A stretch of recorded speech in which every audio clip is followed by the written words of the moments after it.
if you're looking at the records of the NASL, it was a fairly high-scoring league. I think the Bundesliga, the German league, was the only league that outscored it on a goals per game basis. But what was the reason for that? Was it the 35-yard line? Was it the fact that they gave points, extra points for goals scored? Now, that I did like, because that doesn't affect the rules of the game at all. That simply means that if you score more goals, you're going to get more points, which is an encouragement to go out and score. I like that very much. It could have been either of those things. It could have been the fact that at one point, if you remember, they decided they weren't going to have any ties. Every game had to finish with a tiebreaker if it was tied. So there was no way of assessing what the impact of the 35-yard line. The only thing we did know for certain was that nobody else used it and that FIFA was dead against it. Welcome to Good Seats Still Available, a curious little podcast devoted to exploring what used to be in professional sports. Here's your host, Tim Hanlon. Hi, everybody. This is Tim Hanlon. Thank you for joining me here on Good Seats Still Available, a curious little podcast that's devoted to exploring what used to be in professional sports. Today, we're focused on professional soccer, and there is no better person who is more well qualified to opine on the history of professional soccer in this here United States than the guest we have coming up. His name is Paul Gardner. And he is a longtime soccer journalist, most visibly for a publication that anybody who has followed the sport of soccer here in the United States knows and has probably read a ton of, called Soccer America. And Paul has an interesting history with the sport, coming over from England in the 60s, not even being qualified per se as being a soccer journalist or a journalist for that matter. It's an interesting and fascinating story, yet he is, by all accounts, revered as the dean of soccer journalists in this country, certainly long before covering the sport in this country was even fashionable. And I think you're going to learn some very interesting tidbits from Paul's long career in covering the sport and still going strong in his mid-80s, God bless, here in the United States. Before we get to Paul, I want to thank every one of you for trying us out. If you're new to the podcast, if you are a return visitor, we can't thank you enough for subscribing and rating us and reviewing us on all the great places like iTunes and stuff. You know by now that goodseatsstillavailable.com is the place to go to find out more information about what we're up to, how to communicate with us. You got some suggestions, some comments. You want to follow us on social media feeds, you name it, it's all there, goodseatsstillavailable.com.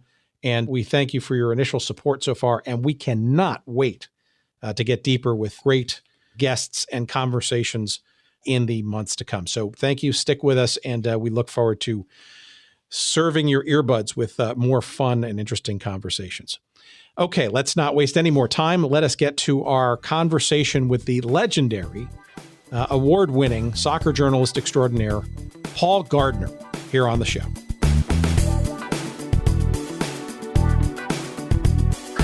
First of all, I want to say thank you for making time. Anybody who has followed the sport of soccer in the United States, or either in the country or outside of the country, has essentially grown up and depended upon your descriptions of the sport and all of its trials and tribulations, shall we say, in this country. I just think one of the best places to start is, how did you even become sort of this consummate observer and reporter, if you will, of the sport of soccer in this country after having started as somebody in the pharmaceutical field or the pharmacy business?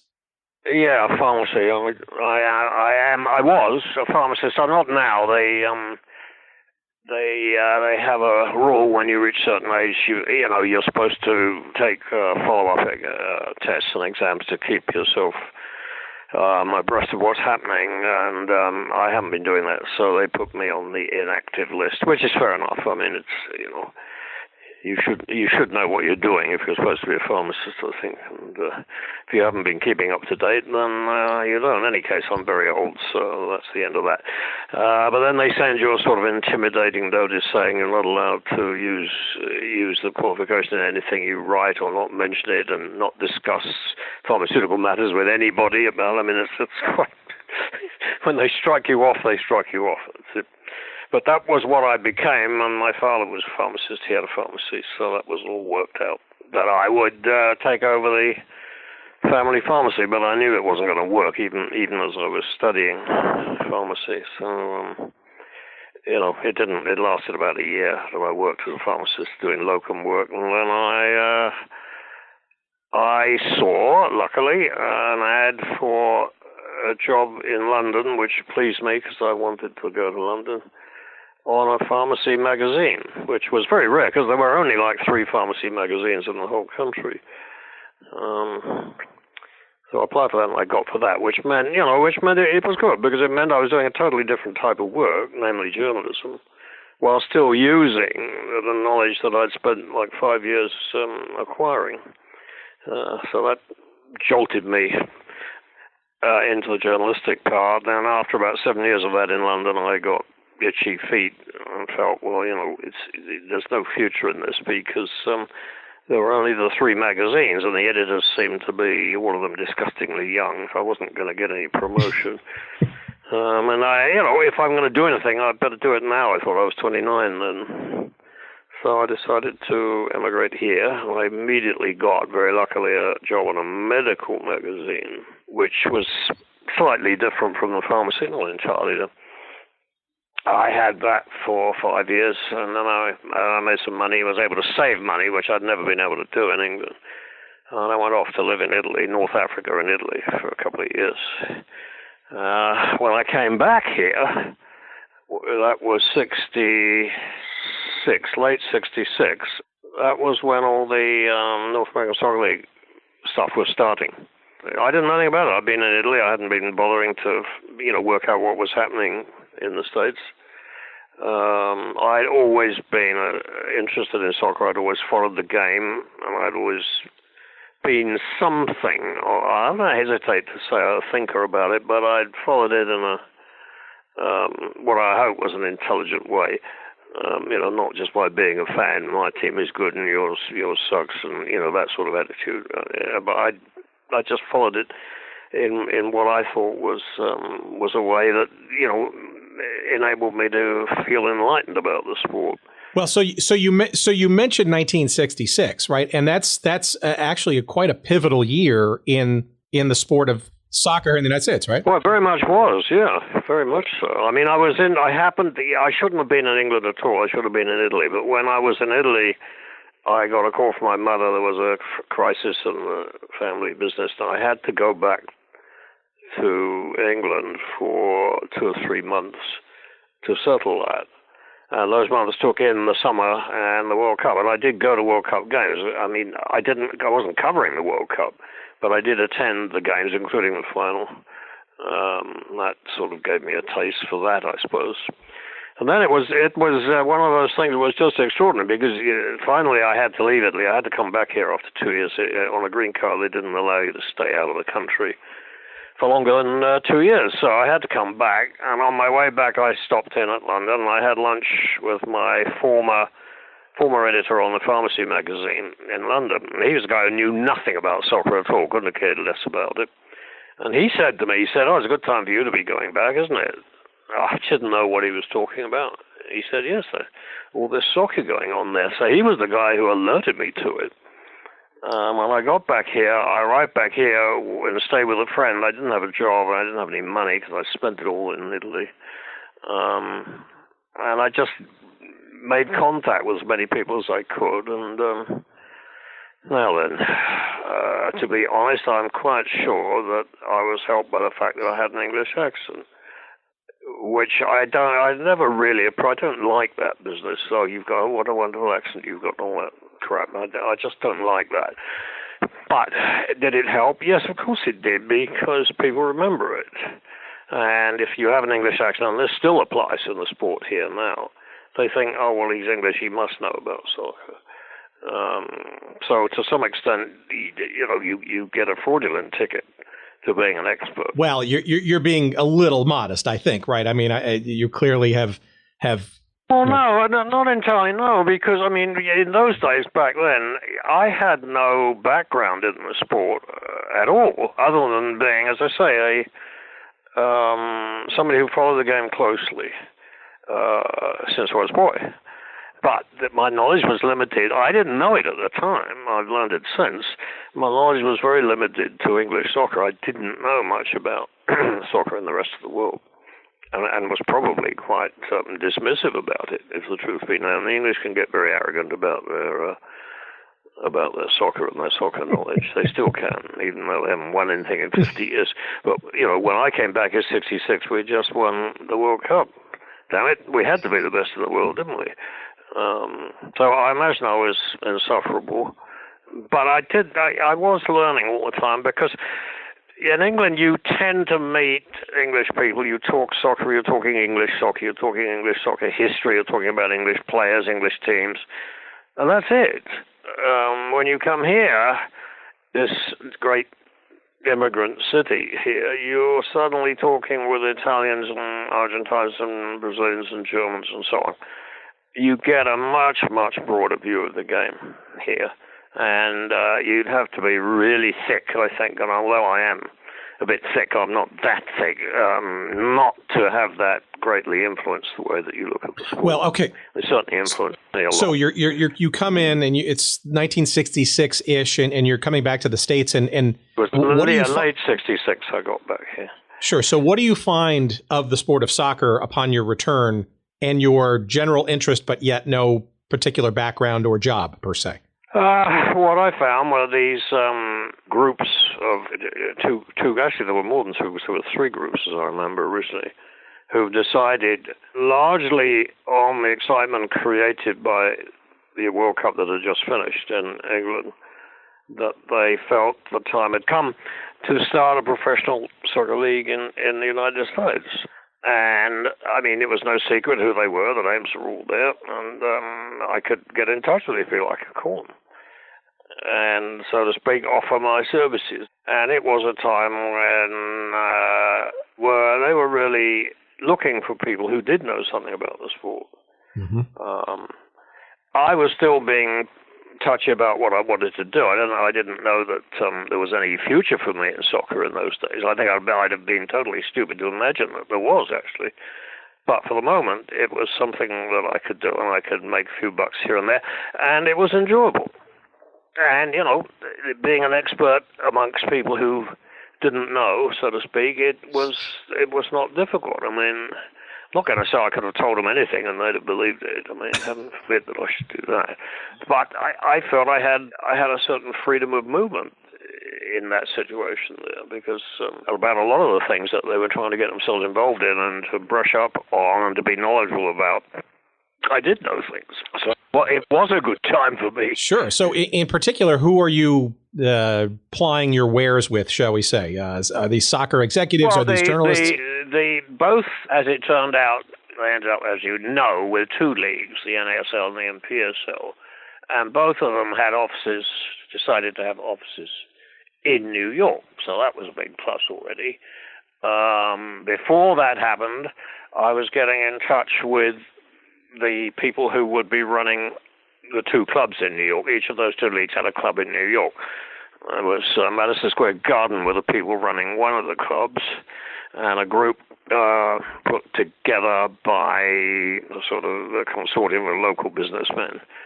They were in the Pirate League, the non-sanctified league, the non-FIFA league, if you like. And I got to know the people, the businessmen, who were the big shots in that. And for our listeners, the NPSL is the renegade league that Paul's referring to. That's right. NPSL was the what do they call it? Non-certified or whatever it is. It wasn't official. And that was, I believe, the New York Generals, correct? It was the New York Generals, and they were called the Generals because one of the leading businesses in them was the General Tire and Rubber Company, I think they were. I think they were the main investors, so that's how they got the name the New York Generals. And I got to know the guy who was their leading light. And it was an education for me as well, because I liked most of these people, I must say, but I think on the whole, looking back, I guess I knew it at the time, they were pretty clueless about soccer, and the fact that they should be listening to somebody like me was a measure of the fact that they didn't really know what they were doing. They shouldn't be turning to me. They should be getting hold of people with journalistic experience in the sport, which I didn't have at that point. What was the United Soccer Association and I guess it was the New York, I can't remember the name of them, the New York Skyliners, I guess were they any? The Skyliners were the Madison Square Garden team, and were they any better or more informed? They were Cerro from Uruguay. They brought in foreign teams and renamed them for the period here, and they were the team that FIFA had blessed, so to speak. They were the league that FIFA had blessed. But obviously, there were a lot of questions about it, and and I certainly remember questioning at the time. I started writing about the league and its setup and who the people were doing, and sending stories back to London, to the London Observer, which is, a quality Sunday newspaper. And I remember questioning in one of those stories that it was doubtful we had room for one pro league and one two. This obviously wasn't a promising start, and you didn't have to be Einstein to work that out, I can assure you. After one year with both of them not doing well, the fans weren't there, the crowds weren't there, and each of them was blaming it on the other, and then they finally decided between them that it was the two-league situation which was killing it off, so they got together and merged. Well, so in your estimation, why was, given that lack of knowledge about the sport, right? Given the fact that these are relatively naive businessmen when it came to ushering in a brand new sport with no real deep and widespread background and heritage in this country, why do you think they went ahead with two leagues and the differences? Did they see this huge pot of gold because of the great ratings of the World Cup in '66, or were they just completely blindly naive that they just couldn't see in front of themselves because of that greed, perhaps? I think these weren't stupid people. Let's get that out of the way. They were stupid as far as soccer was concerned, but this was a business. They were running a business, and they surely should have known that they weren't making wise business decisions. But I've seen it quite a lot of times. In fact, you still see it now. People get involved in soccer, and they're rich guys who've made a lot of money in business. So they're not stupid. They know what they're doing. They've made some right decisions in their life, some good ones. But it doesn't seem to translate into soccer. I don't know whether there's some sort of peculiar virus that gets into them as soon as they get into soccer, or whether there's something that it isn't them, it's the sport itself that just isn't amenable to new thinking, so to speak, because sure as hell was a lot of new thinking. Most of it not applicable to the sport. They more or less made it difficult for themselves. It would have been impossible not to understand, I think, that going ahead with two leagues was not the way to go. But they got into a competitive situation before anything got off the ground.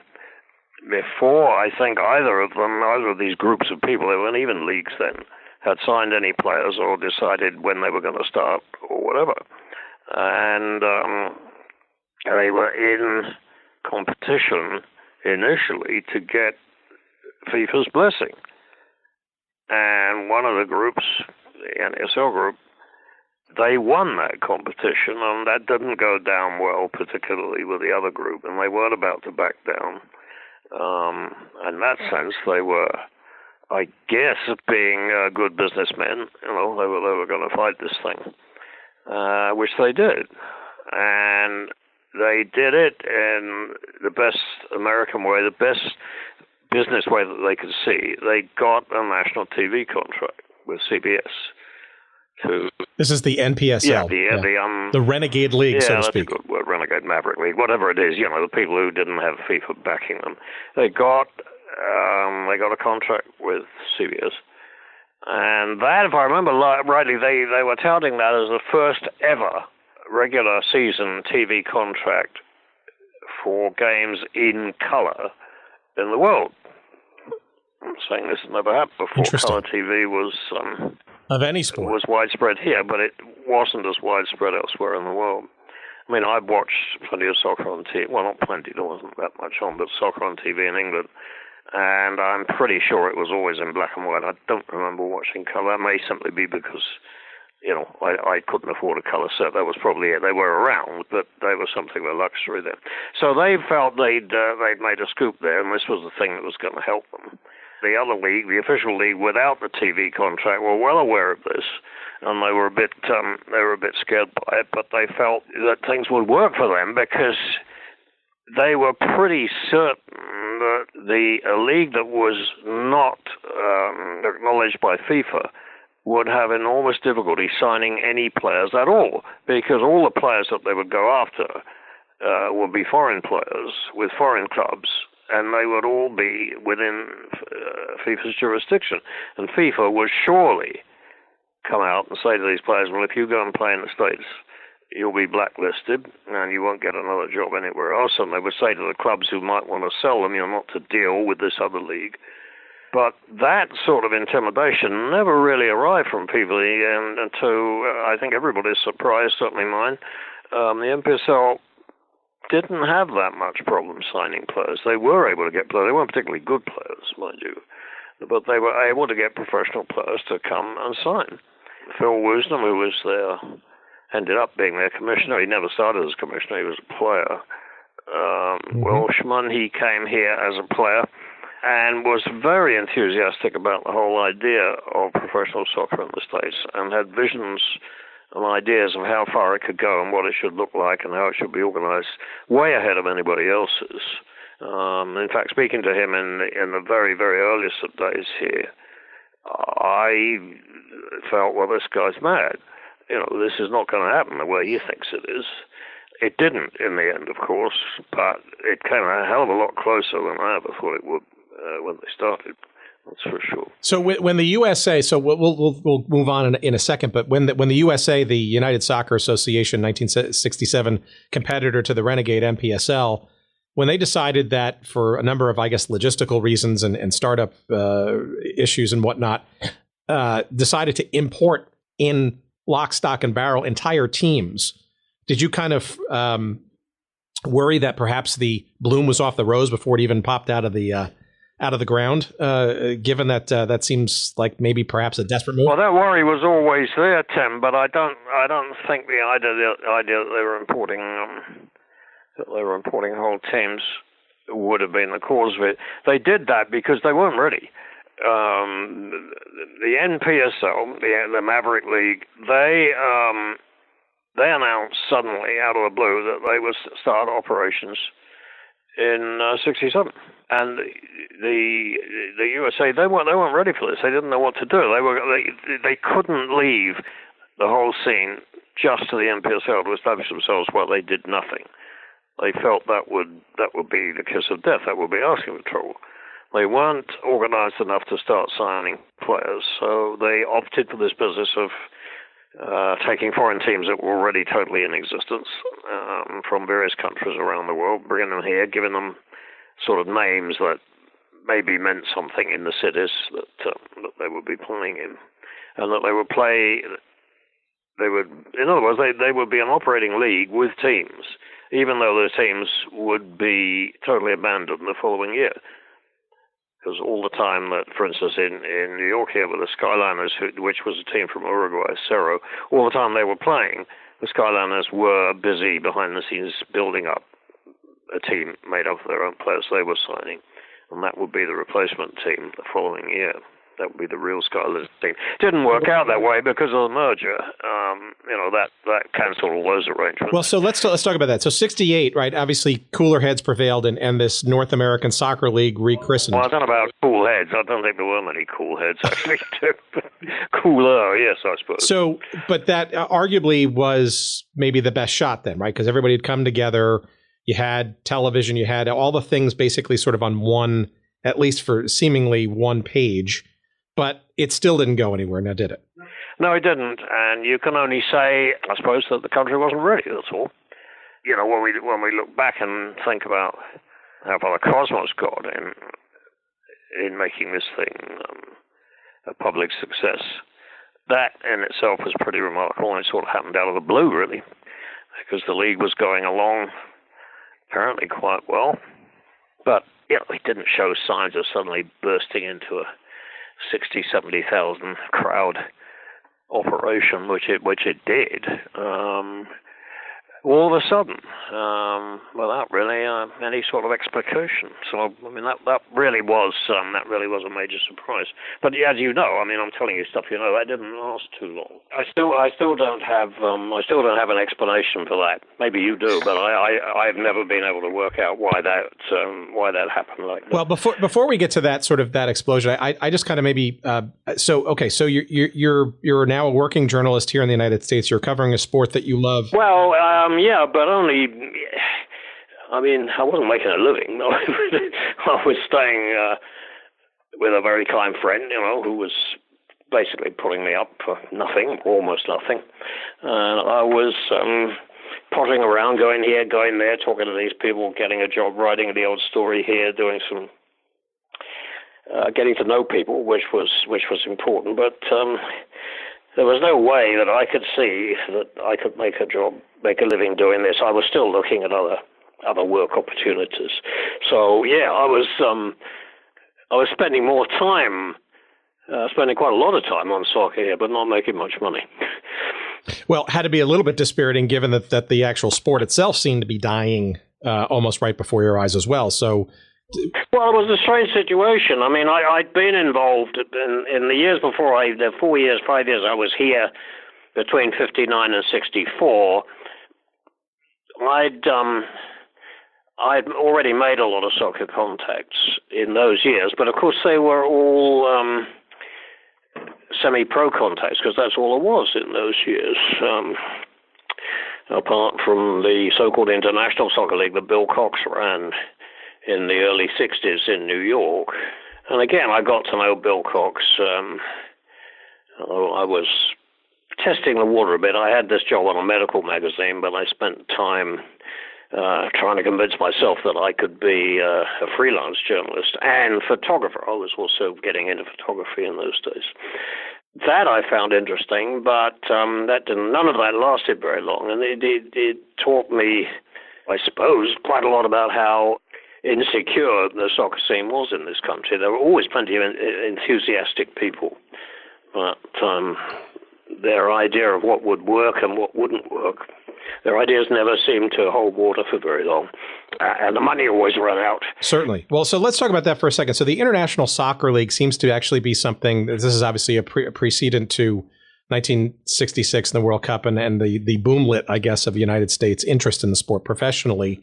But very few people kind of recognize sort of the role that the ISL played from, 1960 to, I think, 1965. It was basically an international importation of teams in an increasingly, rigid competition setup. Is that right? Yep, that's right. I mean, Bill Cox, who was the strangest of guys, he was, I suppose you could call him an entrepreneur, an impresario. He'd been chucked out. He'd been in baseball with in Philadelphia, but they'd thrown Major League Baseball. They'd thrown him out because he was betting on his own team, which was a big no-no. So he decided that, and this, remember, was in about 1960, so well before the 66 World Cup. He decided that soccer would be the next best thing. And when he looked around him, what he could see was that the only time they got big crowds, or even close to big crowds, was when a foreign team came on a tour and played the single game in New York, one in Chicago, that sort of thing. And he decided to build on that. He decided, well, that they need more than that. They need something at stake. They need a trophy. They need to sort of imitate a league during the summer.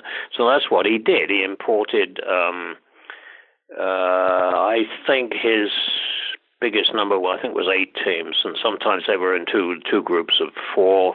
The first group would play, and then they go home. The second group would play, and then the final would be the winner of the second group, and they bring back the team that had won the first set and play the final between those two.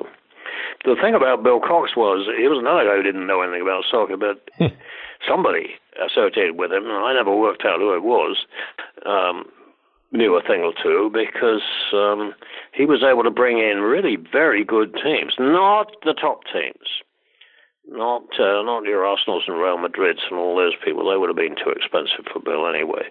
But he managed to get teams just below that level, but they were invariably good teams, and his league had some pretty good soccer being played there. I mean, one example was they brought in West Ham United from England, who.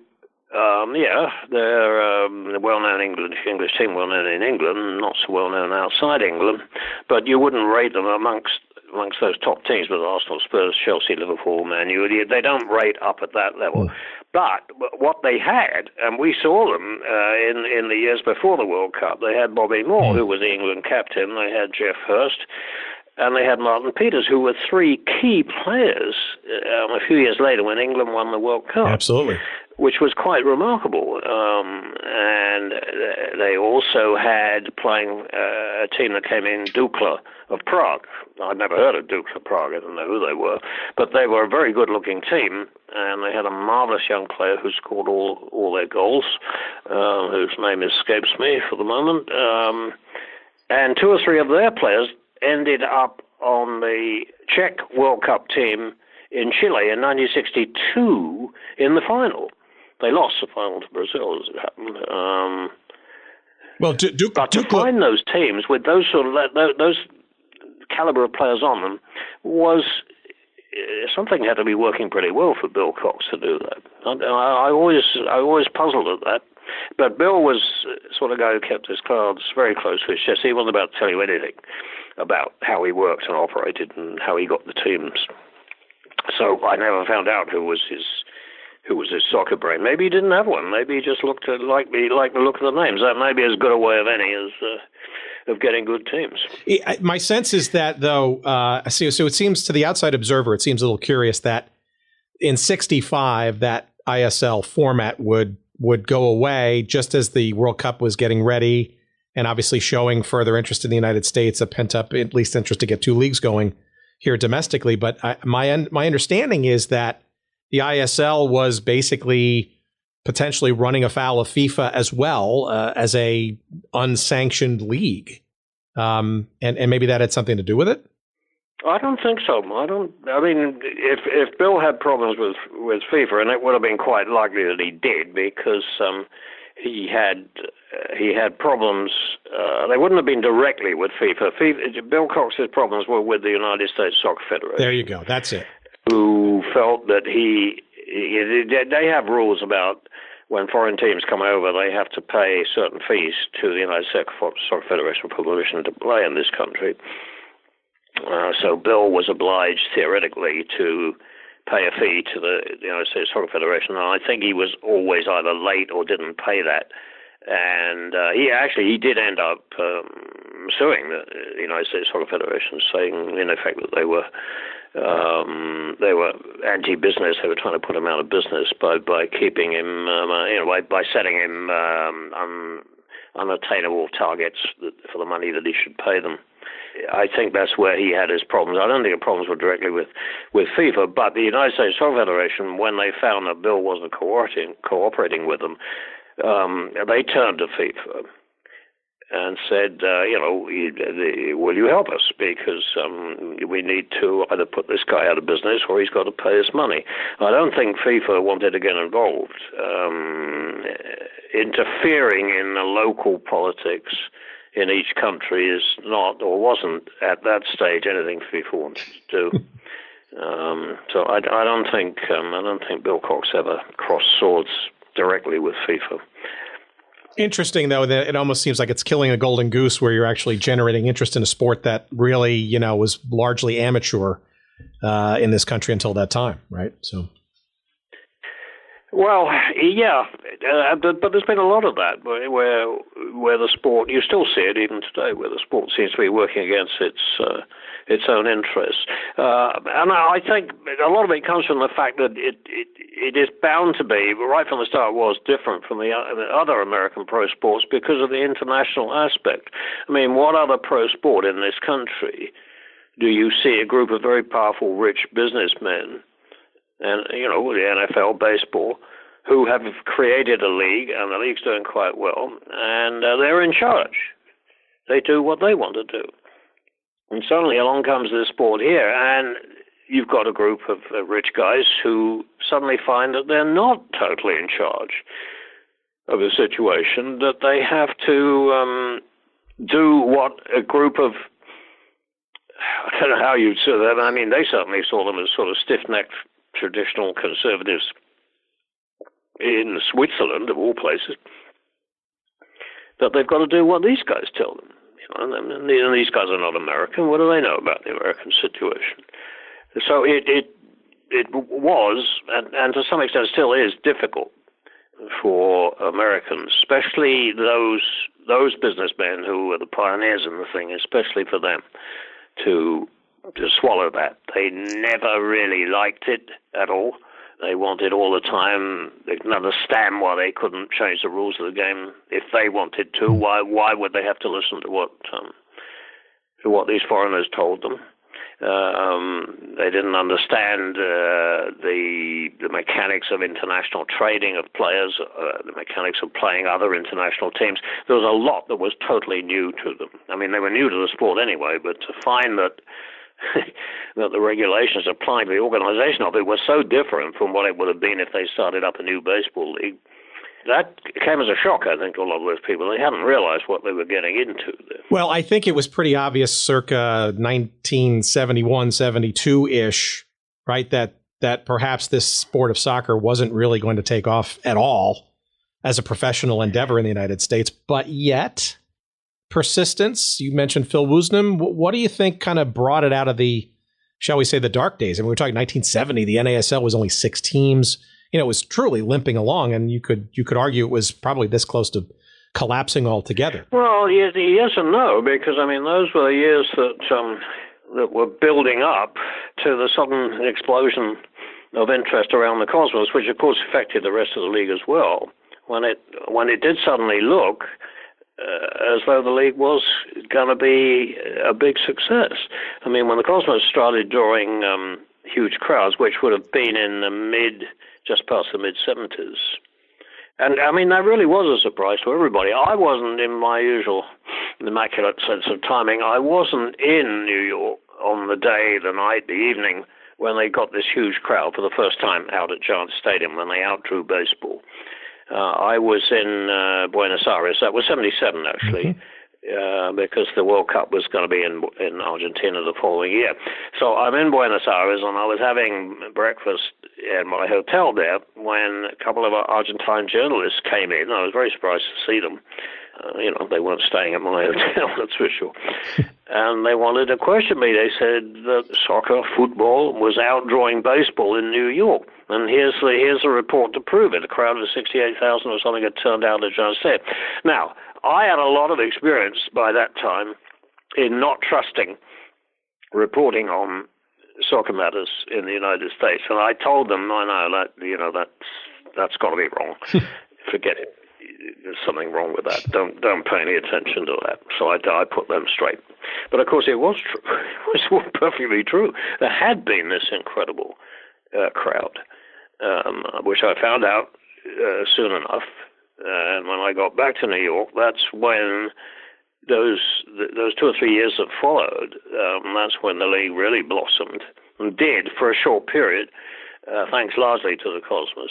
But other clubs did well, started drawing crowds anyway. I don't think anybody was making any money, But the league looked like it was flourishing. Sure, but you were not ignorant to the massive comet that was Pelé's signing in 1975, right? And the slow build, or actually interesting, buzz building that occurred, 75, 76, and then the move to Giant Stadium in 77. But even you, though, were still surprised that 60, 70,000 would actually hit, even though it was Pelé's last year. No, I was amazed because, and I think everybody was. I mean, I haven't met anybody who would tell you, oh yeah, we saw that coming. I don't think anybody did. I think anybody who tells you he did is probably lying.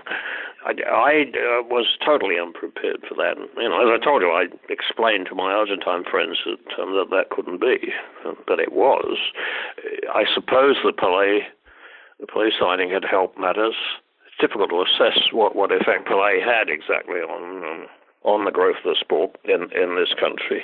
On the field, I mean, he didn't turn out to be the sort of spectacular guy who scored 10 goals in every game, which I think is what a lot of people were sort of looking for somehow. But that didn't happen. He did get a lot of publicity, that's for sure. He got on talk shows and his name was around and people knew who he was, and maybe the first time that they'd ever been conscious of the name of any soccer player. He wasn't being popular because he was a dynamite soccer player. He was getting popular because he earned a lot of money, because he was arguably the most famous athlete in the world. I think he was. I don't think he was arguably in this country. It was arguable because everybody would have said, no, it's not Pelé. Muhammad Ali is the number one international sports star. I don't think that was ever true. I think Pelé would have won that competition by a country mile. But he got that sort of celebrity attention, which, that would have started setting the groundwork for what happened, I suppose. Looking back, I suppose a number of things came together because the celebrity side of it did help, and the people who were running the Cosmos, the Warner Brothers, were ideal people to take advantage of the celebrity people who were coming along. They had showbiz connections all over the place. They had political connections, and they had plenty of money. So things look good for a couple of years. Well, you actually did some work with Pelé. You actually did some work with him, right? I mean, you did a couple of movies in the early and mid 70s, both before and during. Well, yeah, I had, but this was before he came here. I had worked with Pelé down in Brazil for a month or two, very closely, making a series of instructional films. How Pelé played, and take a look at this and see if you can do it, sort of stuff. Well, that wasn't the title, Paul. The title, of course, is Pelé, the Master and His Method. And the reason why I know that is because as a young player myself, I remember watching those movies every summer just during the 1970s. I believe it was sponsored by Pepsi, if I'm not mistaken. It was, yep. Yeah. And it was seminal in most young soccer players' training, if you will, in this country during the 70s. So thank you, I guess. Well, and mine too, that's the truth be known, because that time I spent in Brazil with Pelé every day doing these films, and with his chaperone, almost Professor, he was always called Professor Julian Mazzei, who spoke very good English, and who came when Pelé did, 2 or 3 years later, when Pelé did come here. Mazzei came with him and was always his spokesman everywhere. Those two, between them, taught me so much about Brazilian soccer, about which I had known not nearly enough, let's put it that way. And that was another way in which I felt, that a bit late in my life, admittedly. I mean, when this was into the 70s. I was in my 40s by now. But it convinced me that I was now learning enough that I knew what I was talking about, in a way that I found was not so common, because soccer is still rather a tribal sport. It's still made up of all those various ethnic individuals who know. The Italians know Italian soccer, the Germans know German soccer, and so on. But an international look at it, somebody who's made an effort to understand all the different things, to bring them together and look at all of them equally. That was and still is to a large extent rather uncommon. Now, who did Pele bring you, or did the Professor Mazet bring you back for the 1975 documentary you did? I guess, which was basically about Pele's first season with the Cosmos. No, that came from the Cosmos themselves. They knew Clive Toy, who was the general manager of the Cosmos in those days, another Brit who I'd got to know quite well. I always got on very well with Clive. And he knew that I had done those films, those instructional films, and he asked me about it, what company made them. And I said, well, it wasn't really a company, it was a group of freelancers who came together just for those films. So he wanted to know, well, can you put it together again and do us a film? So we didn't get all the same people together, but we got a lot of them together, and we made the highlight film of Pele's first year with the Cosmos. But it was the old joke about the highlight. We don't have a highlight film, we have a highlight slide. There wasn't much to go on because there weren't many highlights that year. So we had to turn it into something a bit different, which we did by emphasizing the youth structure, the growing youth structure in the United States, and showing a lot of shots of Pele with young kids, giving clinics, talking to them and so on, which was nice. It was very pretty. It didn't tell you much about his playing ability. And in those days, funnily enough, we weren't able to find massive amounts of tape, good quality tape of Pele in action. The sport, or sports in general maybe, weren't quite ready for that yet. So we struggled a bit to get the sort of footage we felt we needed. It worked fairly well, I think. It's not a bad. Is that film available anywhere that you know of? Buried in a box somewhere? No, I don't know what's happened to it. I don't even know who owns the copyright. Well, I'll put that out to our listeners. It's called Pele's New World. It came out in 1975. Pele's New World, yeah. Originally the copyright would have belonged to the Cosmos, which means that presumably when Pepe Pinton, who was Ken Elliott's sidekick, and in the last dying days of the Cosmos, Pepe Pinton was the general manager there. He ended up buying all, I think, the Cosmos trademark stuff, everything.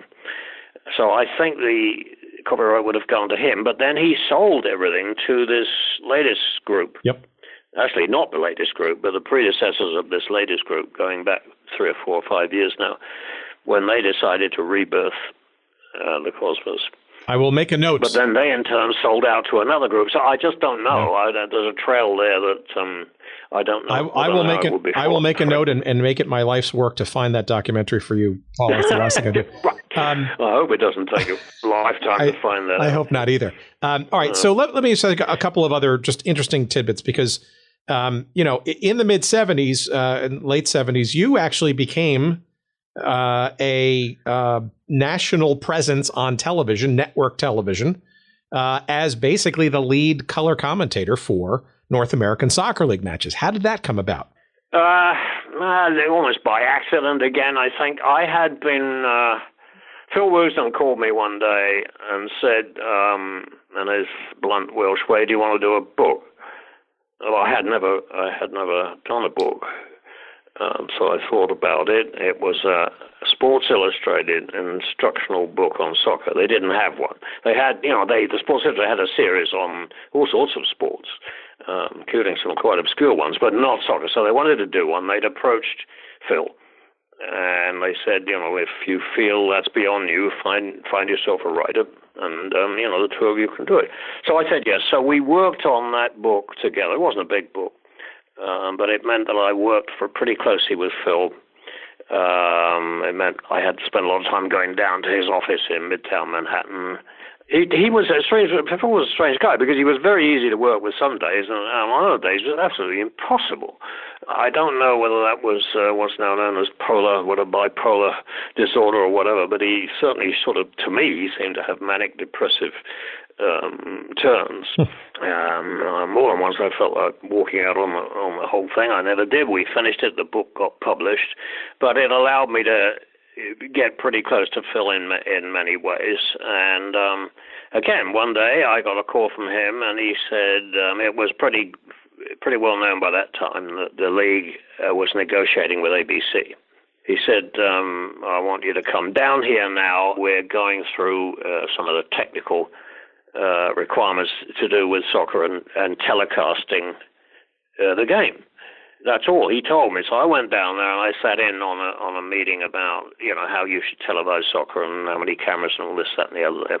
And that, as far as I knew, that was it. It was just a bit of technical expertise, which, again, I didn't really have a great deal of. I had been doing television work at a lower level before then. And the meeting broke up, and over to me came...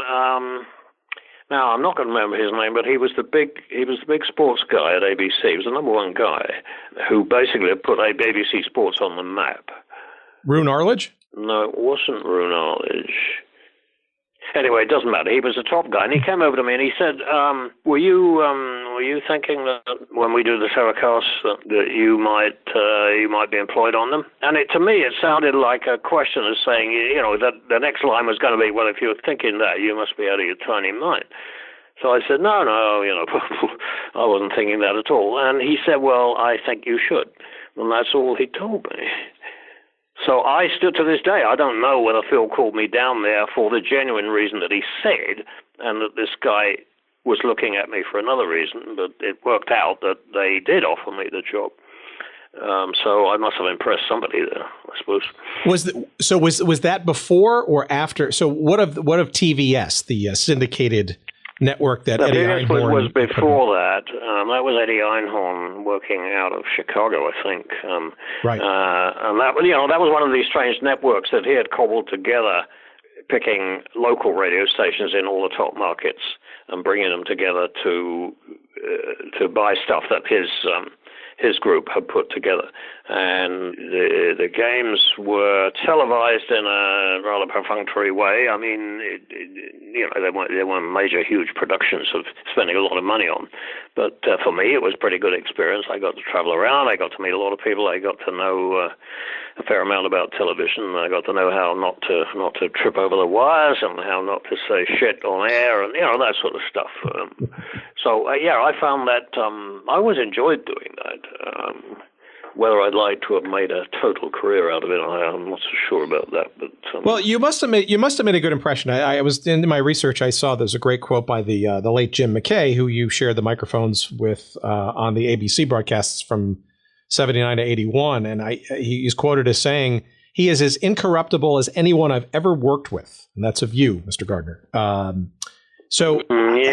remember him. That came out in a newspaper article. I read it one morning when we were on the road somewhere. I think it was down in Florida. It would have been Tampa probably, or Fort Lauderdale. Those were the two clubs then. I remember reading it. I was amazed. I had to go and thank Jim immediately. But Jim was, a very low key guy and very, very professional in everything he did. It was one of those guys who admitted he didn't know anything about the sport, and he would turn to me to find out about it. Now, I've met over the years hordes, hundreds, thousands of guys who don't know anything about it, so, and are willing to admit it, and they say, no, you're the expert, you tell us. But a lot of those guys turn out to not know anything about soccer this week, but next week they know everything. It's extraordinary how quickly they learn everything. Those guys are very difficult to deal with for me. Jim was never like that at all. Jim was modest about his knowledge, would admit when he didn't know, and was still capable of producing very, very professional work, which sounded as though he, not exactly an expert, but he felt and sounded fluent in the soccer language, so to speak. And that made him, of course, very, very, very easy to work with, which wasn't always the case with some of the TV people, where you've got to work closely with somebody and you're on air, where you've got to watch what you're saying anyway. If you don't have some sort of easy relationship with the other guy, it could be very difficult. Also, if you do watch some of those clips, he also had the delicate touch, I guess, where he was essentially trying to call the action for those who actually knew what the sport was about, but yet you could hear the stopping and the educational moments of introducing or reintroducing the sport to people who had never really seen it before. So not an easy thing to do. Well, we had a lot of discussions about how much didactic stuff we should put in telecasts, how we should, whether we needed to explain the offside rule, for instance, which always gives people problems, apparently. They felt that we needed to do that. I made the point, which I thought was very clever at the time, and actually it did work. And I said, well, so you explain the offside rule the first time it comes up, which could be in the first minute of the game, quite likely to be, actually. What about people who turn on 5 minutes late? Are you going to explain it again? Are you going to explain it every 5 minutes for people who come in? That produced a lot of joking about and laughing. No, we don't want to do that. And I said, well, I think you should make a decision. We'll explain it once during the telecast. Maybe halfway through the first half is the right time to do it. So we came to agreement about those things, and the agreement was easy to acquire simply because of Jim. If Jim said that's the way we want to do it, then that's the way it would get done. And he was very, very reasonable about all these things. We had, in those days, the Cosmos had a young Paraguayan player called Romerito, he was known as. Certainly. And his name was Julio Cesar Romero. Mm-hmm. And we were discussing a game, pre-game, one day, and Jim came out and he said, "Oh yes, and we're going to do a feature on Julius Caesar."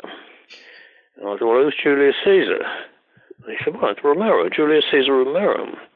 I said, you can't make fun of that. You can't make anything out of that. I mean, that's his name, Jim. And it's not Julius Caesar; it's Julio Caesar. And he said, "No, we're going to call him Julius Caesar." And I got all bent out of shape because one of the basics of written journalism is that you spell people's names right. That's what I was told in my earliest days of journalism. He said, spell their names right and keep your eye on the money. That was the advice that I got. It's not bad advice, actually. So you spell the names right, and the equivalent of that on air is that you pronounce them right. And I was insisting that it must be Julius Caesar. You can't work and make funny comments about Julius Caesar. So we left it at that, and they were going to do Julius Caesar, and I wasn't happy with it. And then the next day we started, and Jim was talking about Julio Caesar. And I said, "Well, I thought you were going to do Julius Caesar." He said, "Yeah, well, we changed it." And that again, I'm sure was Jim. I never bothered to, there was no point in my saying, well, I got you there, didn't I?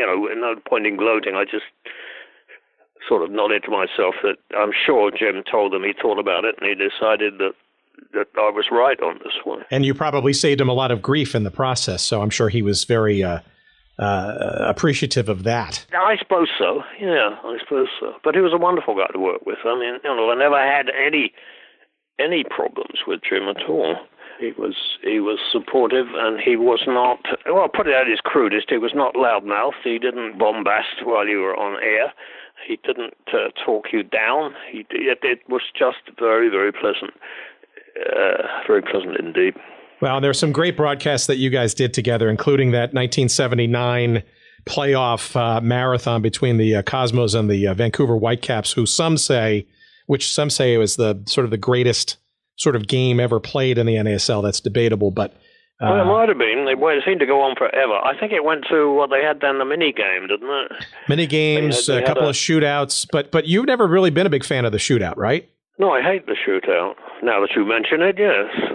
Do tell. I don't like it at all. Why not? In any form, either in the sort of straightforward penalty kick form or in the rolling shootout, which is what the NASL had.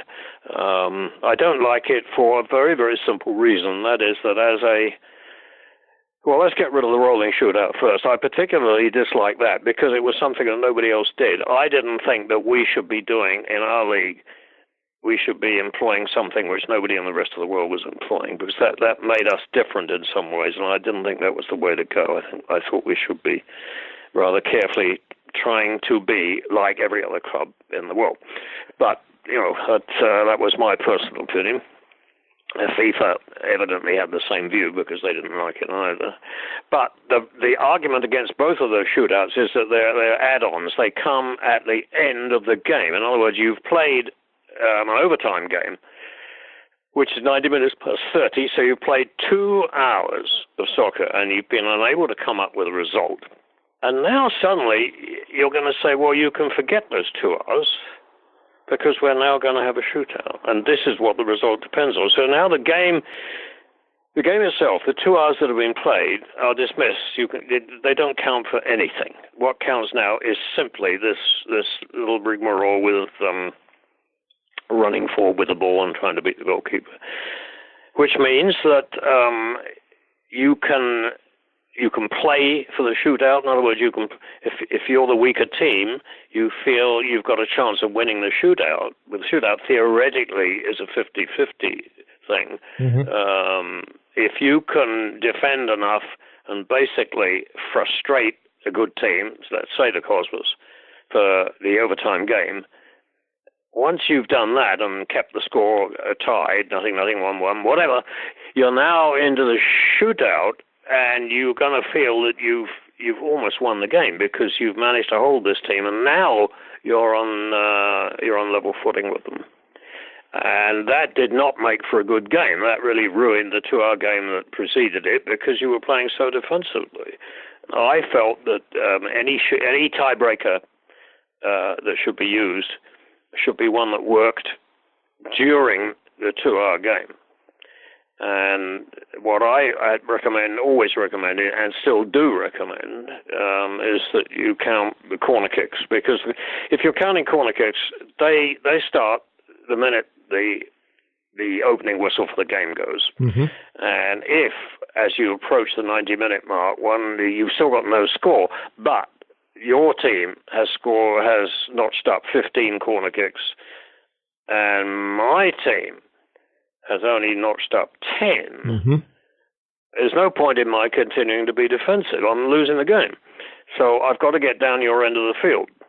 And this is in the regular game. And I feel that a tiebreaker of that sort would promote a much better game leading up to a situation where you would get a result, you'd probably get goals, and you wouldn't need this ridiculous rigmarole of the shootout. So how about the NASL had some other nuances to it. So what about the 35-yard line as the offsides line? How did you take to that? Did you think that helped add offense? No, I'd say it's the same thinking, Tim. We were playing a game that nobody else in the world was playing. I didn't think we should be doing that. I mean, if we wanted, or if the NASL wanted its teams to play against international competition, it didn't make sense to be playing a game which they would not be able to play when they played international games. The 35-yard line was a Phil Woosnam invention. He was very proud of it. He said that the idea was that a lot of the stadiums in the early days, were football or baseball stadiums where they had to squeeze a soccer field in, and a lot of the fields were narrow. In other words, by narrow, I mean less than 70 yards wide. They were down to 68. So one of them, I think, was even much narrower than that. And that concentrates the players together, and it made, according to Phil, it made the offside calls became far too frequent under those circumstances. And he felt that by having a 35-yard line at each end of the field, created a whole area in the middle of the field where basically you couldn't be offside. Which allowed players to move around much more freely, whereas with the standard rule, you can push all your defenders up to the halfway line, and it means that anybody running behind those defenders has got to time his run very carefully, or otherwise he's going to be offside. And that's a whole half of the field that you're calling offside. And if it's a narrow field, it becomes even easier for the defenders to catch players offside. So Phil had that idea. He also felt it would create more goal scoring. We never knew the answer to that because they had other changes at work as well. If you're looking at the records of the NASL, it was a fairly high-scoring league. I think the Bundesliga, the German league, was the only league that outscored it on a goals per game basis. But what was the reason for that? Was it the 35-yard line? Was it the fact that they gave points, extra points for goals scored? Now, that I did like, because that doesn't affect the rules of the game at all. That simply means that if you score more goals, you're going to get more points, which is an encouragement to go out and score. I like that very much. It could have been either of those things. It could have been the fact that at one point, if you remember, they decided they weren't going to have any ties. Every game had to finish with a tiebreaker if it was tied. So there was no way of assessing what the impact of the 35-yard line. The only thing we did know for certain was that nobody else used it and that FIFA was dead against it. I mean, FIFA approved it on an experimental basis and then apparently forgot about it, forgot that we were using it until somebody drew their attention to it. And this was after it had been in use for 5 or 6 years. And then FIFA got on their high horse and got in touch with the United States Soccer Federation and told them that they had to tell the NASL that they got to stop. I think that point system. I could see your points on the 35-yard line, but I think the point system is a relatively benign way to encourage more attacking soccer, which I know is certainly something near and dear to your heart. Well, yeah, I think so. I mean, I can't see any objection to it at all, really. Do you know what the objection that was given to me by a lot of people was? Oh, yes, but you're saying, what are you saying? You're saying 1 point for a goal, but only up to 3 goals. And then when you look at the points total, you've got to start adding in, when Americans were they were saying, in effect, that Americans are too stupid to be able to work that out. Well, I mean, that's nonsense. Absolute nonsense. But anybody could work that out, and it is a good rule invasive. You're not altering the rules of the game in any way at all. You're just trying to instill a different mindset in the players. Keep playing, keep trying to score goals. Could be important. All right. Well, 2 last thoughts here. I can't thank you enough for your time thus far. This has been fantastic. So why do you think the NASL, and everybody's got an opinion, but why do you think the NASL died its untimely or perhaps overdue death circa 1985 or so, after having seen such great heights and had made such progress from the earliest, darkest days prior to the 66 World Cup? Why do you think it collapsed? Well, I think we're into an area of economics and business cycles, which I don't profess to be any sort of expert in. There was a change in, as I recall people telling me, or trying to tell me anyway, trying to get me to understand, that when those leagues had started, they were able to use soccer teams as a way of writing off, or not writing off, but as a way of not paying income tax. In other words, if they didn't spend the money on the soccer league, it was going to go to tax of one sort or another. So it was an encouragement for them to be involved in another enterprise, which in a way was not draining away too much money. It was draining away money which they were going to have to pay in tax if they weren't careful. That rule apparently was changed in some way, which meant that they couldn't write these losses, and every team was losing money. Even the Cosmos were losing money. No, I don't think any team made money here. Maybe Seattle did a bit. So it was important. If what I'm saying is true, then it was important that suddenly it wasn't so attractive to the businessmen as a tax write-off, if you like. That's a very interesting theory. I've never really heard that before, but it certainly makes sense, especially if you take into account what the Cosmos went through, right, with their Atari division, Warner Communications. I mean, that was a huge sinkhole financially for Warner, and that arguably is, probably one of the major reasons why they spent less time and money on that team circa 82, 83, and that didn't help the league writ large either. No, we got wind of all that stuff going on there. These were fringe, as far as the soccer element was involved. These were fringe areas at one time. I mean, I'll admit I didn't pay much attention to them, because I wasn't interested in them. I didn't understand them anyway. But every so often I would run into Canalia and he would give me a gloomy assessment of what was going on at Warner Brothers. He pretty much knew, I think, that the writing was on the wall. Never actually came out and said something like that, but he would say things like, "Oh, it doesn't look good for soccer," and all that sort of thing. So something something in the business circle, in the business world, was certainly not helping. It wasn't a good time to be trying to promote or sustain a new league in a new sport. Life has suddenly become very difficult for them, and certainly a lot of the owners had got into it expecting to get rich quickly, and all you had to do was put these teams, without really thinking about what those teams were, put them on the field, and the fans would come. And the sights that they saw in pictures of games and films from virtually all the other big countries in the world, huge stadiums full of people, that would be repeated here. When it didn't happen that way, and it didn't happen that way, in fact, it never really happened that way, not on a league-wide basis, when they realized that not only were they not making money now, but they couldn't see any financial light at the end of the tunnel. So many of them, the guys who told you the previous day were in this thing for the long haul, they wanted out. And so they got out. Initially they got out and other owners came in, but I think as that process went on, the quality and the depth of pockets of the new owners who were coming in got more and more shaky.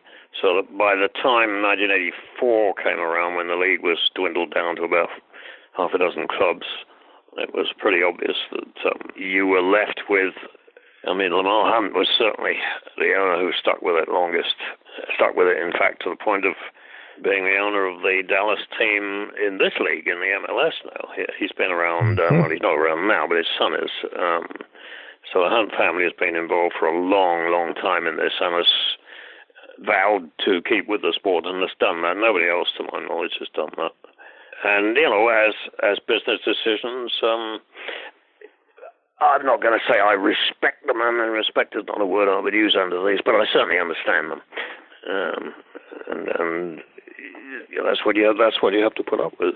So I think the business climate got turned hostile to the whole idea. Not hostile to soccer as such, but hostile to this business of trying to sell this new sport to an American. Nurturing it and investing in it.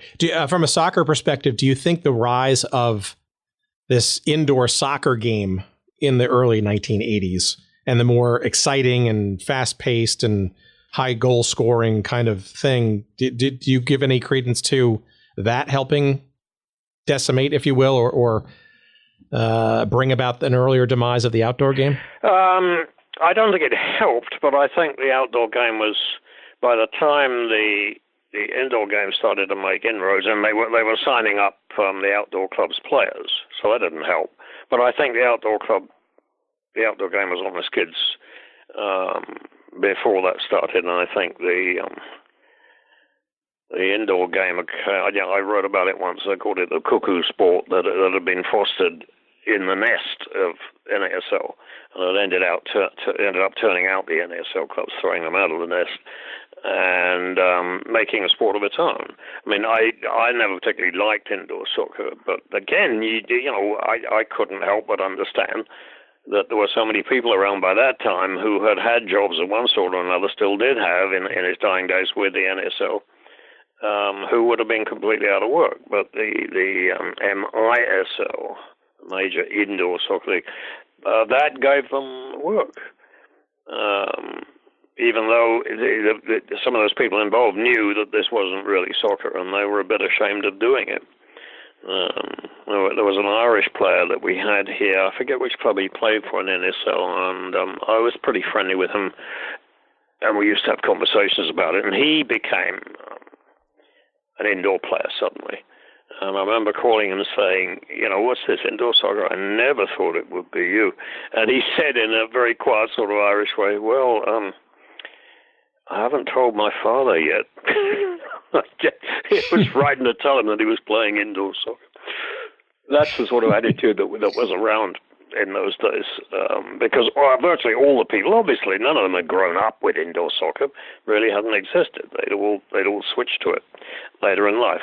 It didn't help the NSL situation, but I don't think that was the key thing. I think the key thing was the business climate was suddenly wrong. That the league had been going on for how long did it last? About 12 years, something like that.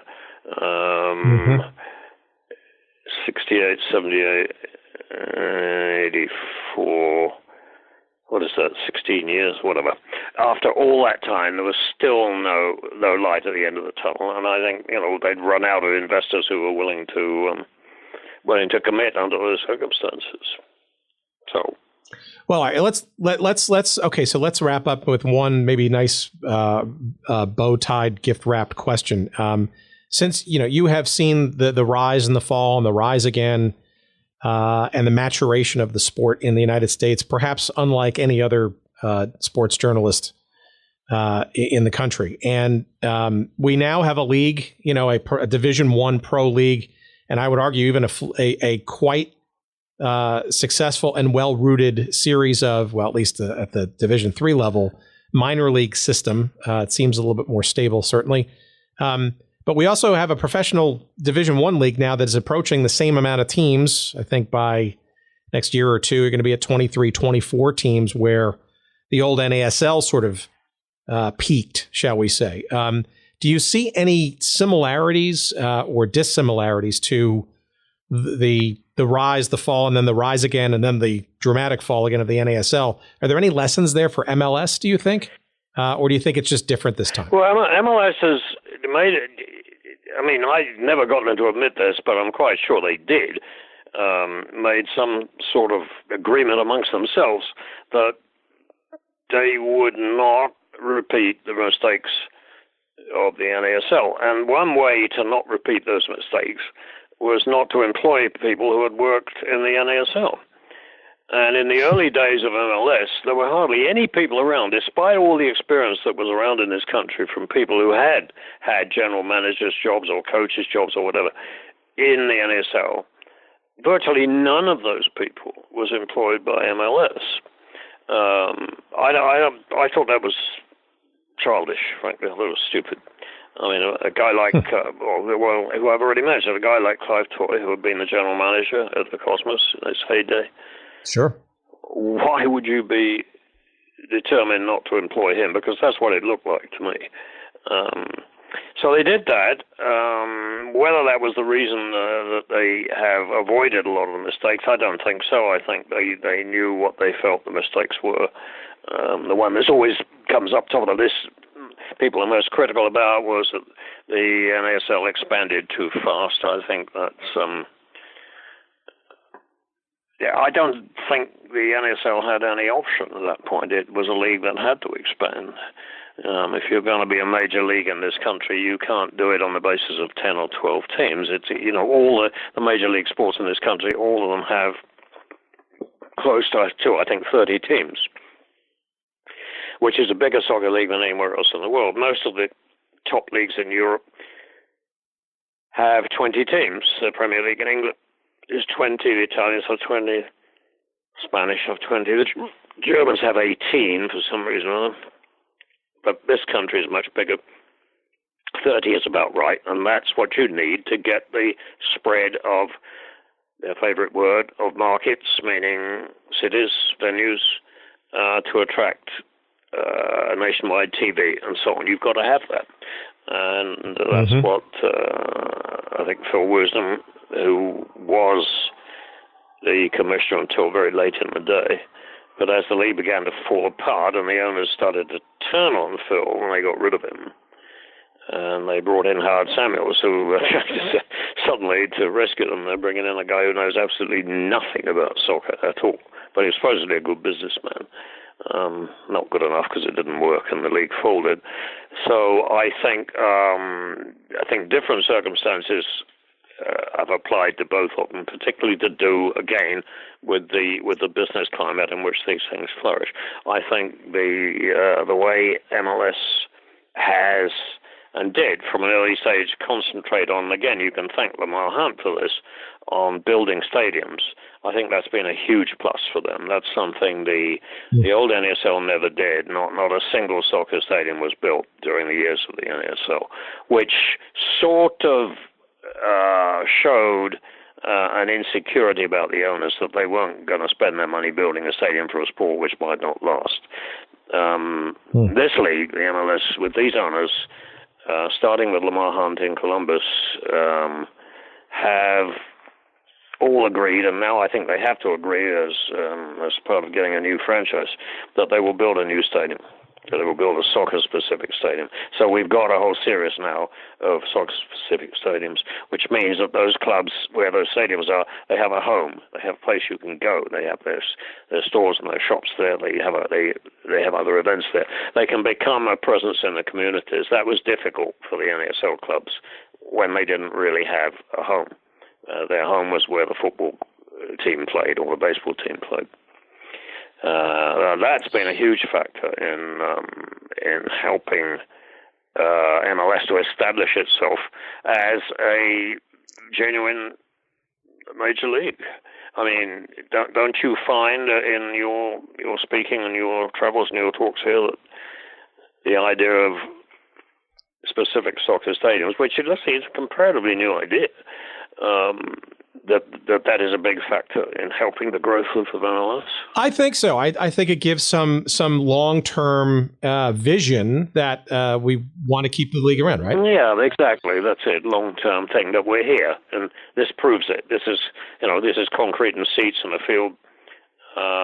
We can't pack up, and we could do, but it's unlikely.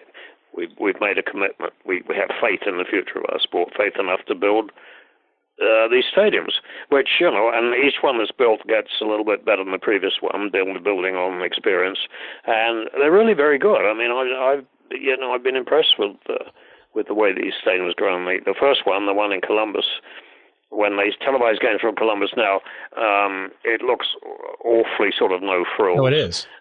Which, of course, it was at the time.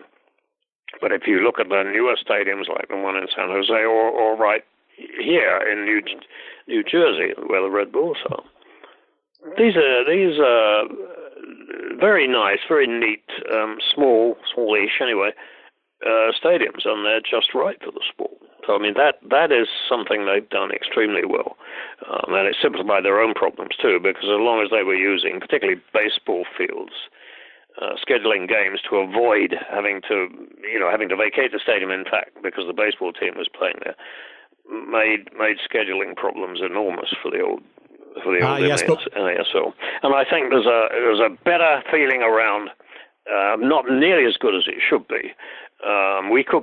This league could be doing a hell of a lot better if it would basically sign the right players and stop signing. Oh, God, I mentioned earlier that soccer was a tribal sport, and you still get coaches who come in from wherever they come, if they're foreign coaches, and they want to bring in players from the country where they come from. Does this make any sense? Frankly, no, it doesn't. We've got an enormous amount of talent in this country, which is totally underemployed, underexploited, underappreciated. And that's the Hispanic talent in this country. It's not used. It's not encouraged. It's not taken care of.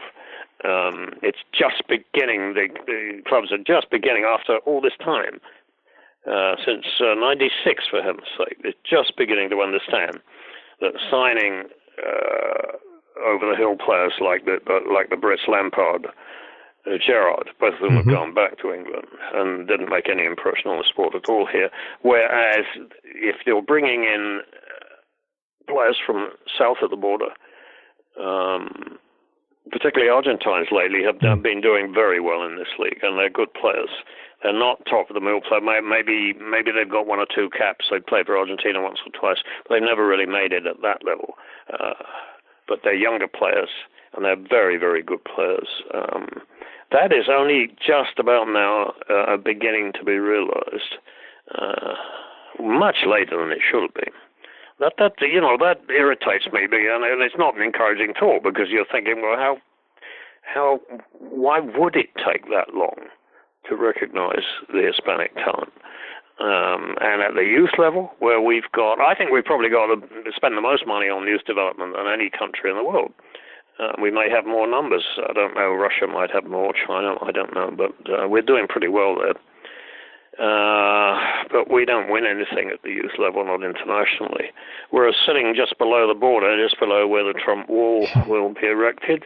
We have Mexico, which is one of the most successful countries in international youth soccer. And yet, when it comes time to bring in people to tell us how to produce players, we bring in Belgians, we bring in the Dutch, we bring in the French. We never turn to the Mexicans. Now, maybe you have an answer to that, and maybe the answer is an ugly one that I don't want to face up to. But I think it's a suicidal approach. We've got some of the best young players in the world right on our border, and in fact, we've got a lot of them potentially in this country who are growing up here as Americans. The Mexican Americans. They're Americans. They're not Mexican Americans. So one last question there. How about single entity, right? So some would argue that even from a business perspective, it's still a relatively artificially supported kind of proposition, and that only when you can remove those sort of artificial supports and let teams promotional relegation, compete more directly for players, a more open market kind of status. Do you think that ever happens in our lifetimes, and or if that's a good idea? Promotion and relegation? No, I don't, and I hope it doesn't happen. I'm sick and tired of listening to what we call the Euro snobs going on about promotion and relegation, and the only reason they do it is ignorance, because that's all they know. There is no promotion and relegation in National Football League or in hockey or in baseball. Does that damage those sports? Are they lousy sports because they don't have promotion and relegation? Not that I'm aware of. And you wouldn't get anybody to invest in pro soccer at all if you come along and they say, well, we want 150 million from you for a start. That's where you're going to have to pay to buy the franchise. Now, you do understand that next year, if you don't have a good first year, next year you could be playing in the boondocks against teams you've never heard of. You're not going to invest that money. You're just not going to do it. It's just a nonsense. So I wish they'd shut up about promotion and relegation. Pay attention to what's here and make it work.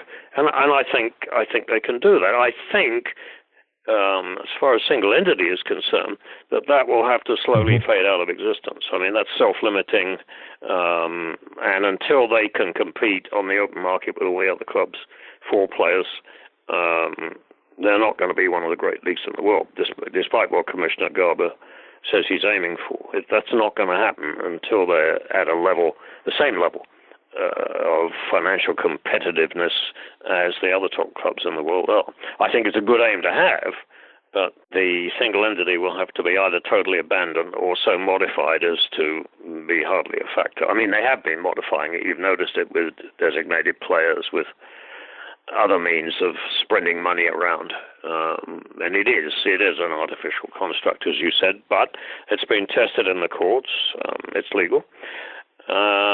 And it's worked very well for them. And without it, I don't think we'd have a league. I think it was essential, at least as a start-off proposition, that we had something like that, which would encourage investors to put their money in and basically tell them that this is not going to go south quickly, and also that your club will not be relegated to some rinky-dink second league after 1 year or 2 years play.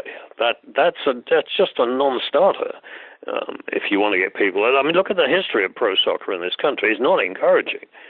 Going back into the 30s, there have been attempts to float pro leagues, and they've all failed, all of them, including up to the NASL, the most recent one. So, anybody who's looking at that is already going to have some questions to ask about whether the sport is viable. MLS is doing its best in terms of its playing, in terms of building stadiums, and in terms of getting publicity to prove that, yes, it is viable.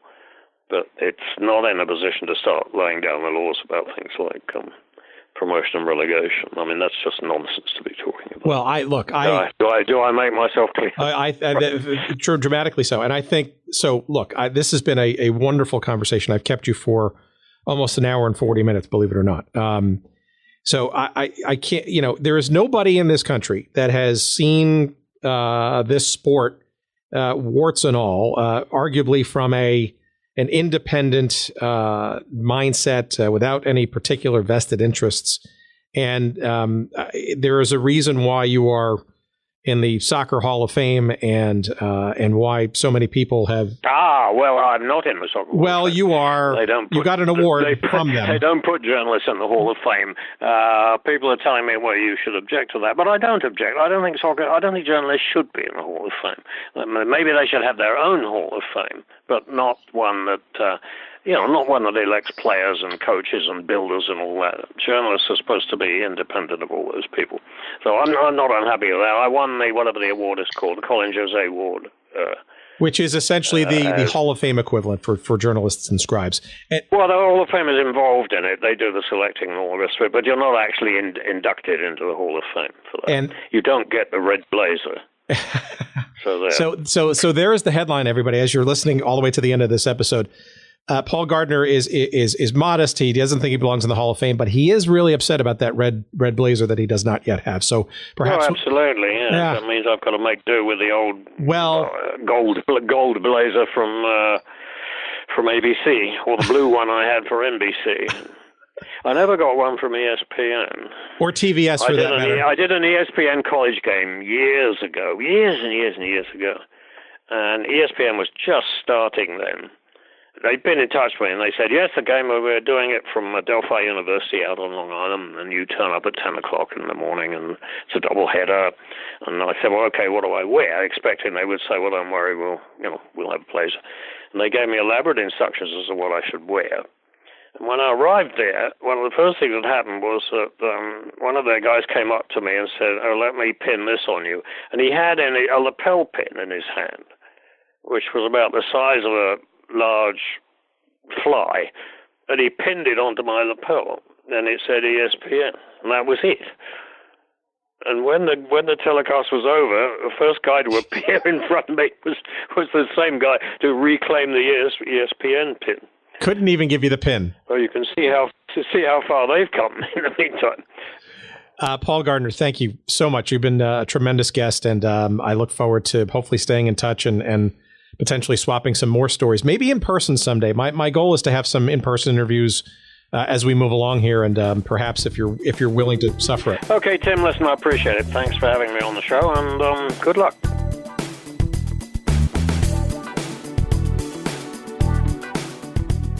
Okay, there you have it. There's our conversation with the one, the only Paul Gardner, soccer journalist extraordinaire. Amazing story. I mean, we went long, and I could have gone a lot longer.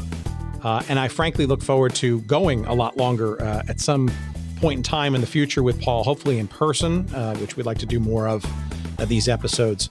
Paul is just a wealth of information, and he's been there, done that. He's seen the sport and all the opportunists and the business folks with dollar signs in their eyes, and the soccer people who don't understand the business side, and vice versa, and all the trials and tribulations that this sport has endured, that sport of soccer here in the United States on the professional level, and frankly still has many more chapters yet to be written about. But Paul was there, frankly, at the earliest incarnations of the modern day game. Yes, for you completists out there, the sport has certainly existed in earlier forms and much more amateur leagues and regional leagues and all that kind of stuff, no doubt. But that demarcation of 1966 with the World Cup being broadcast live here in the United States on NBC did set the tone for the not one but two professional leagues battling to bring or usher in professional soccer into the U.S. and almost killing the sport off even before it got off the ground. And then the story of how it went further and then went up and down again.